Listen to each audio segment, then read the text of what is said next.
Assalamu alaikum. What if you can Islamify the message from the book The Art of Not Giving AF by Mark Manson? Well, I figured that I should do it by going on a video, 5 minutes, just to watch what this book is all about in 5 minutes.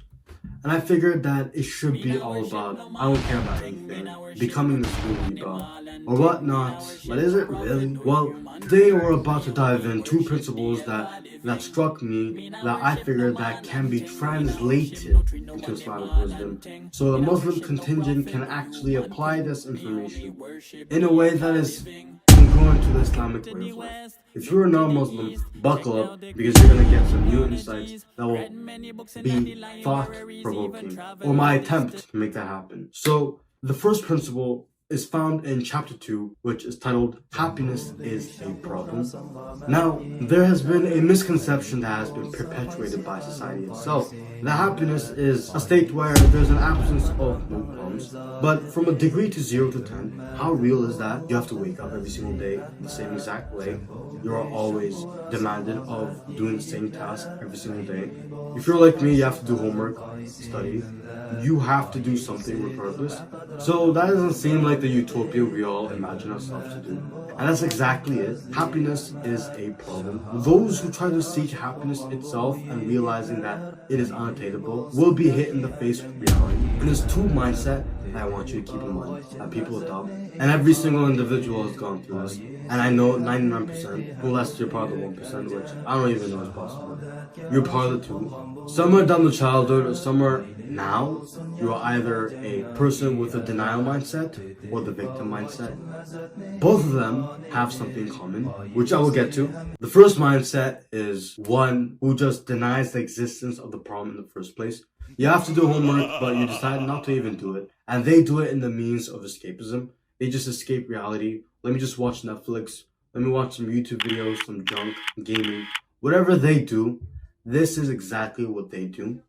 The victim mindset, on the other hand, would blame others, pointing fingers. Oh, you made this mistake on my test. You told me something wrong, and so therefore it's your fault.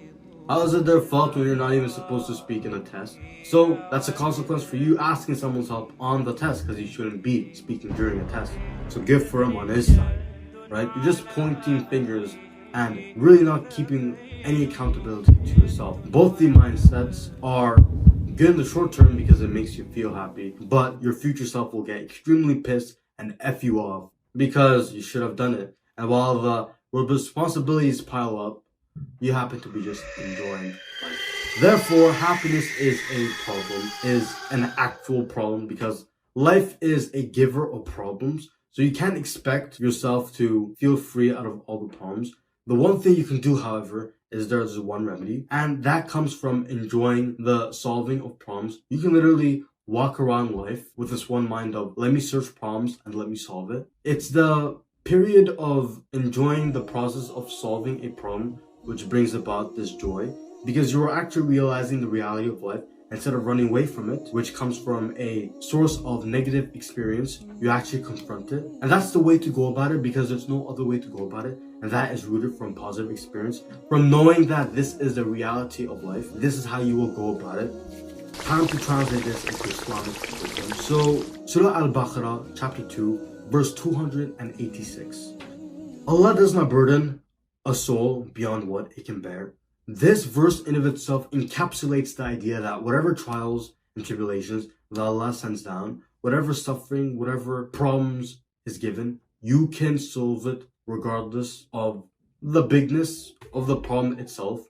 I don't even know if that's a word. Because Allah has made it in a way that you can solve it. And that means by extension that whatever you think you can't is all just a mental block, right? It's a mental block from reality. If you can solve everything, so why not just solve everything just like the Quranic verse says? There's no other way to go about it. The second principle is found in chapter 3 titled, You Are Not Special. This chapter encompasses the idea that society perpetuates this idea of narcissism and disappointment, right? People develop this entitlement, this need to feel special for some odd reason. And this really hinders their ability to remain authentic, which is the cornerstone to this book, authenticity. Because if you're not authentic, how are you going to truly not give AF that people want? People care about their personal reputation so much that if they say something, they may fear on how it may revolve around them for the rest of human time whatsoever. But really, do people really care about what you say? Not really. So truly, you have to keep in mind that as much as you want to care about your reputation and how you are portraying yourself in front of the world, and let's say there's some people who portray themselves in a way that they do not care. That itself is caring about your own way of carrying yourself. That's kind of like a mental confusion that I've set in, but some people actually do this. And so the real way is to be down to earth and understand that you are not that special and everybody has to go the first principle, which is going through problems, right? And let me tell you where that comes from. So let me just dissect a little bit what you might be doing. So the first thing you wake up is to Instagram, YouTube. Let me just scroll for an hour and until I feel like it, let me just get up. And now you finally feel like it. But your brain has been fried from all the stimulation, so it can't work in the morning. You've permanently damaged your brain for the whole entire day, set yourself through stimulation, and now you're expecting yourself to work when you can't. You started on the wrong note, so how are you supposed to work in the first place, right? And the very fact that you are consuming social media, there's something in social media that actually perpetuates this cycle of the need to feel perfect, sense of entitlement, specialness. Is your favorite Instagram influencer is perhaps curating their feed, her or he, whatever, but I'll use she, in a way that depicts her lifestyle as fancy gourmets, meals every single day, throwing out lavish parties, designer outfits worn every single day. And to be honest, kind of weird to see a guy in a business suit sleeping. I mean, you wouldn't think, oh, he must be rich because he's sleeping in a business suit. You're going to be thinking, this guy is just weird and out of his mind. It does not make sense, right? But some people would go that far. Like, I'm honestly sure that some people would actually go that far to prove their wealth. They're going behind their screen, spending extensive time, photo editing, reviewing footage. And just as you care about your appearance as much as they do, they're feeling the need to push themselves farther just for the keep of their online persona. They want to keep this reputation around them. And this is propelling them to narcissistic tendencies, which push them to validation of extreme kinds. 50,000 likes. Oh no, I just want 10,000 now because it's not enough.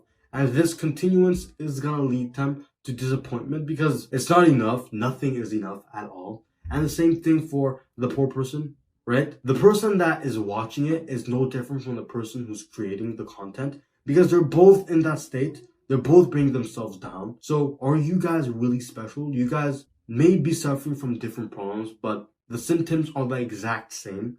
So the way to go about this is to feel authentic, to be authentic. And there's a way to go about this. And so now it's time to translate this into Islamic wisdom. Surah Al-Imran, chapter 3, verse 145. And it is not possible for one to die except by permission of Allah, at a decree determined.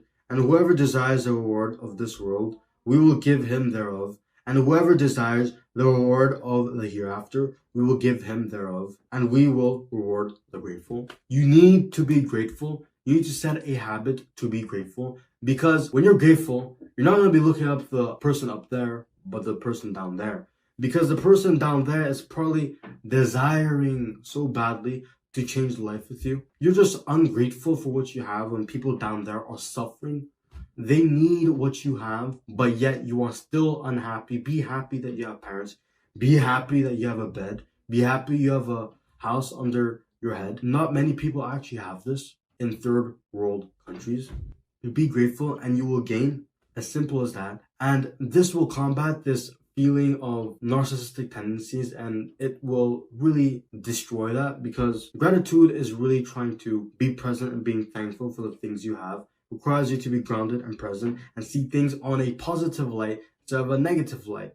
You might be thinking, oh, I don't have this watch, and you're looking at this in the present. You're like, oh, I don't like this watch. How about you're like, people don't have a watch. I'm grateful for it. Most people need it, but you have it. Now you looked at the same watch, but one with, instead of negativity, but with positivity.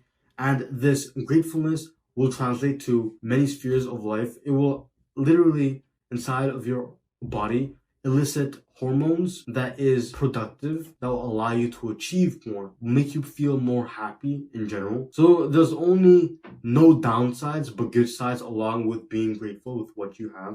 There's nothing wrong with wanting a lot more than what you have. Please do not get this mistake. I believe wealth is happiness. Like, there's nothing wrong with that. You can be grateful and be wealthy at the same time, so don't get this inside your head, right? But just be grateful. However, you might be stuck in this loop of comparing. There's a difference between comparing and inspiration, which can be conflated both and could lead to negative symptoms from within you. But however, if you're inspired by someone, it's very different from, like being jealous of someone. In all, what I'm trying to say is that you just need to understand that just be grounded and be thankful for what you have. Because really, if you're listening to what I was saying previously, if you're not, please wake up. It's not the time to sleep. Happiness is a problem because life is filled with problems. It's a giver of problems. So the person who's higher up, posting and curating his feed, is facing problems just the way you are. So you are exactly the same. And the one who wins is the one that's authentic. And the way to be authentic is to be thankful with what you have. Thankful for the way you carry yourself to the world. Thankful for everything. That itself will make you unapologetic in the way you move. People don't know the way you move unless you are thankful for who you are as a person. They will only know the way you move, and they will only see, or maybe he said this, but he said it with confidence, right? He might have said that unpopular opinion, but if he said it with confidence, he means it. And other people will be involved in your opinion now that you said it, and people's respect increases you higher. So truly, be grateful. So actionable tip here is literally every single day before you even wake up fully in the morning, set yourself a journal and write, I am grateful to Allah, and write that 3 times. And at the end, write what you're actually grateful for. And the point of this thing is to drill this habit of gratitude. And this will enable you to have this internal feeling and desire to commit to gratitude, and will take this habit a lot more, but take one step at a time, because you might want to not overload yourself with enormous habits, because what's the point if you're going to lose it anyway, right? Keep at this habit and be grateful. And that there is, my friends, the 2 principles that has been translated into Islamic wisdom. So I hope you enjoyed the video. Make sure you do subscribe, because this is my first video, and if you dropped any comments, that would actually be quite useful, because I require, assistance in the way I carry myself and speak. If there's any improvement whatsoever, please elaborate. I appreciate everything, and Assalamu alaikum.